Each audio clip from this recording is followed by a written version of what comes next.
yang kami hormati para alim, para ulama, para kiai, para asatidz. Amin, amin. Kenapa saya kalau ceramah Amin, amin. saya dahulukan para kiai, para asatidz? Karena kiai dan asatidz itu adalah al-ulama warasatul anbiya. Ulama itu adalah pewaris para nabi. Saya tanya ke ibu-ibu, ketika akad nikah, ketika halal saksi mengatakan sah, siapa yang mendoakan? Ustaz atau kiai? Yang menghamili Ya toh. istri-istri itu siapa? Laki-laki atau mau ustaz? Ya. Ini spot ini. Spot. Yang doa siapa ya semuanya? Kadang ketika akikoh siapa yang mendoakan? Ustaz. Ustaz itu buang-buang panjang mengingatkan umat. Sementara itu ketika berceramah, para alim ulama, para kiai, para ustaz, para gus yang kami hormati, pengasuh Pondok Pesantren Al-Mustaqim, yang kami hormati para habaib, yang kami hormati para santri dan alumni Nunsewu penyanyi, yang kami hormati para udara semua, yang betul-betul alhamdulillah itu harus dari hati yang paling dalam, tidak boleh main-main.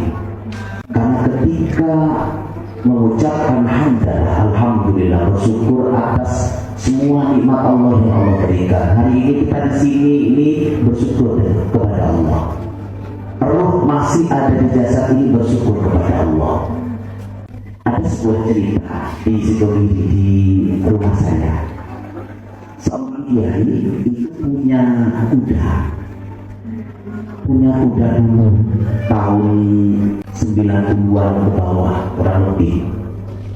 Punya kuda itu punya password, punya PIN kayak hati penjenengan semua supaya tidak ketahuan istri di PIN-nya. Ketika kiai mau naik kuda, itu passwordnya alhamdulillah, alhamdulillah. Kuda itu bisa berdiri. Ini kenyataan, bisa berdiri. Alhamdulillah, jalan. Alhamdulillah, banter. Ini banter lagi speednya. Alhamdulillah, banter lagi. Saking mantapnya kiai ini sehingga punya password ketika ingin menjalankan kuda itu membaca alhamdulillah. Kemudian ingin memberhentikan kuda itu menggunakan astagfirullah. Astagfirullah, berhenti kuda. Ini beneran, nggak ngarang-ngarang. Kemudian suatu saat ternyata kuda ini ingin dicuri oleh maling. Dicuri, dan maling ini tahu passwordnya. Kalau ingin jalan, alhamdulillah. Kalau ingin berhenti, itu astagfirullah. Karena kuda pada waktu itu punya keimanan tinggi, sehingga dicurilah kuda ini tanpa pengetahuan khotbah dan pelayannya di pondok itu. Dicurilah karena tahu passwordnya. Alhamdulillah, berdiri kuda ini. Alhamdulillah, jalan. Lebih cepat, alhamdulillah. Speednya lebih cepat, alhamdulillah. Sampai di sungai, ada sungai besar di Keraton itu kuda ini sakit cepatnya. Jadi bilang sampai ke sungai, pinggir sungai itu ngomongnya astagfirullah, maka berhenti. Kemudian dia bilang karena berhenti, alhamdulillah, langsung betul. Karena maling ini tidak punya ilmu. Ketika bilang alhamdulillah, bilang astagfirullah, tidak yakin dalam dirinya, hanya yakin maling. Kalau dia enggak, alhamdulillah, alhamdulillah, astagfirullah, berhenti. Sehingga patut kita syukuri hari ini kita bertemu dengan dewan guru, dengan para alumni, teman dan sejawat. Saya mengutip dari kitab Ihya Ulumuddin. Kalau ingin sukses itu kriteria dari dosa ini. Yang pertama, harus bertakwa kepada Allah. Arti takwa adalah menjalankan perintah-perintah Allah dan menjauhi segala larangannya. Yang kedua, harus bersyukur atas semua yang kita dapat, baik musibah, baik apa, alhamdulillah, itu semua kodok dari Allah. Yang ketiga ini, yang kalau ingin sukses, yaitu kata Imam Ghazali, wiridan. Wiridan itu kunci kita sukses. Ketika ingin sukses maka banyak wiridan, bukan banyak pegang HP. Hari ini wiridannya HP. Nih, betul. Suksesnya di mana? Nikmatnya mencari ilmu, nikmatnya belajar, itu saya rasakan. Alias ini sudah saya selesaikan, umum saya selesaikan. Kok saya pengen kuliah lagi, cari yang S3. Ini saking gak ada dana beasiswa, ketika saya pakai beasiswa soalnya mahal. Sehingga para hadirin semua harus diterima. Ini adalah berkat guru-guru, berkat tirakat, militan, dan berkat kedua orang tua saya. Sehingga para hadirin semua, ada sebuah kisah ketika Rasulullah berkumpul dengan para sahabat setelah sholat subuh. Setelah sholat subuh, ada satu sahabat yang namanya Sa'ad.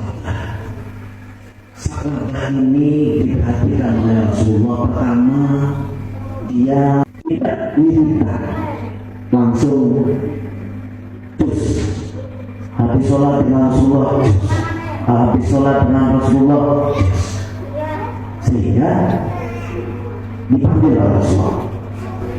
Apakah kamu pekerjaan orang munafik? Enggak ya Rasulullah, ya kamu itu orang munafik. Seakan-akan kamu tidak butuh kepada aku, seakan-akan tidak butuh kepada Allah, tidak butuh kepada doa dan engkau mengaminkan. Itu Rasulullah. Sehingga setelah sholat dianjurkan untuk wiridan. Ini adalah dibuat dalil biasanya oleh NU. Ada sebuah cerita lagi ketika ada sahabat sholat subuh tadi ini. Sholat subuh dia ngicong lagi, ditanyakan oleh Rasulullah, malaisa laka hajatun, apakah engkau tidak mempunyai hajat, kata Rasulullah. Sehingga Rasulullah menganjurkan ketika setelah sholat kita tirakat wiridan. Tirakat panjenengan apa hari ini? Pegang api. Ini ingin sukses. Sehingga pada hadirin semua, ketika ingin sukses kata Imam Ghazali, wiridan. Maka Imam Ghazali mengatakan sukses itu akan berada di tangan kita. Ya, harus kuat wiridan, harus kuat duduk. Kalau kita yang tidak sukses, mungkin anak-anak kita yang akan sukses, keturunan kita. Sesuatu yang manfaat itu akan kekal pada diri. Contoh, kita jurumiyah karangan Syekh Solhaji. Syekh Solhaji itu ngarang kita jurumiyah itu tirakat. Sampai pada akhir selesai ngarang kitab, itu Syekh Solhaji itu kitabnya itu dilempar ke laut. Mengatakan Syekh Solhaji, kitab ini jurumiyah ini kalau ini bermanfaat untuk umat berikutnya, maka ini akan kembali.